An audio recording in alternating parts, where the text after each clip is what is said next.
在迎接新年之际，南加州未来几天将持续晴朗天气，无降雨预期。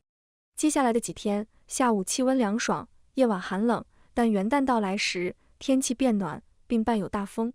预计洛杉矶县和橙县接下来一周的最高气温介乎70度左右，最低气温在45至50度，其中周四的最高气温可达到77度。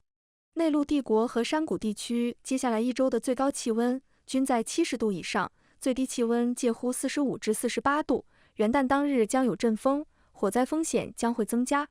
山区大部分时间都是晴天，最高温度可达60度，夜间气温将降至27度。此外，洛杉矶和 Ventura 县的海滩仍有高浪警告，预计将持续至下周初。天下卫视记者编辑报道。